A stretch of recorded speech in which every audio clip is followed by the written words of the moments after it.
त्या संदर्भातले अपडेट्स आपण घेणार आहोत। आपल्यासोबत जोडले गेलेले आहेत आपले प्रतिनिधी सुमित सावंत। सुमित, कांजूरमार्ग मेट्रो कारशेडच्या कामाला मुंबई उच्च न्यायालयाने स्थगिती दिलेली आहे, अद्याप या प्रकरणावर सुनावणी सुरू आहे। काय घडतंय, काय अपडेट समोर येत आहे?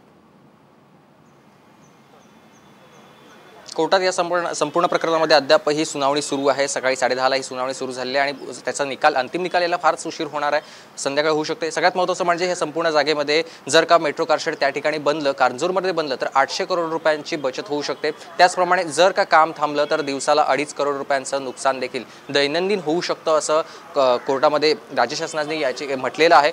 सगळ्यात महत्त्वाचं म्हणजे या जागेमध्ये वाद सुरू झाले ते केंद्र आणि राज्य शासनाची नेमकी जागा कोणाची, पण त्यानंतर एका खासगी व्यावसायिकाने देखील याच्यावरती आपला दावा ठोकला की संपूर्ण ही 500 एकरची जागा आहे ती आपली असल्याचं त्यांनी म्हटलंय, लीजवरती आपण घेतली असल्याचं म्हटलंय। पण तरी देखील जिल्हाधिकाऱ्यांनी कोणती विचारणा न करता किंवा कोणतीही प्रक्रिया न करता थेट ती MMRDAला हस्तांतरण केली होती आणि त्या संदर्भातच कोर्टामध्ये आज युक्तिवाद झाला। कोर्टाने देखील फटकारलं होतं की आधी दिवाणी कोर्टातला जो संपूर्ण निकाल आहे तो तुम्ही आधी सोडवा आणि त्यानंतरच ही जागा हस्तांतरित करायला हवी आहे, नाहीतर याच्यामध्ये घोळ असू शकतो असं कोर्टानं म्हटलं होतं।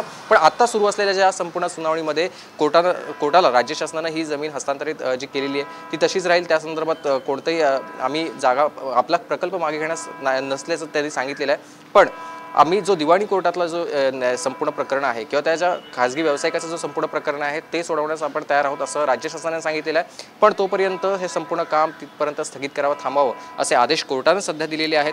त्यामुळे आता अंतिम निर्णय आणखी थोड्या वेळात पूर्ण समोर येणारच आहे।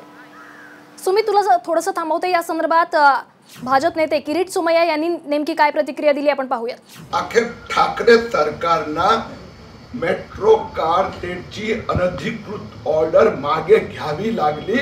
मुख्यमंत्री उद्धव ठाकरेंना जनतेची माफी मागावी लागणार, पालकमंत्री आदित्य ठाकरेंनी राजीनामा दिला पाहिजे आणि आता मेट्रो रखडली त्यासाठी 5,000 कोटीचा अधिक खर्च आणि 5 वर्ष डिले होणार आहे, त्याच्यासाठी जबाबदार कोण?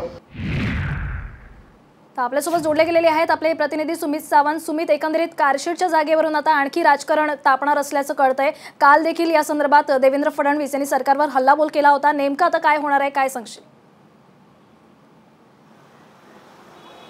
खरं तर आता ज्या पद्धतीने राज्य शासन युक्तिवाद मांडते त्यानुसार आपण आपला निर्णय मागे घेणार नसल्याचं स्पष्टपणे त्यांच्या बोलण्यातून जाणवतंय किंवा तशा पद्धतीने युक्तिवाद केला जातोय। पण हा ज्या ठिकाणी त्या खासगी व्यावसायिकांकडून तुला थांबवते तर सध्याची महत्त्वाची बातमी आपण या ठिकाणी पाहतोय।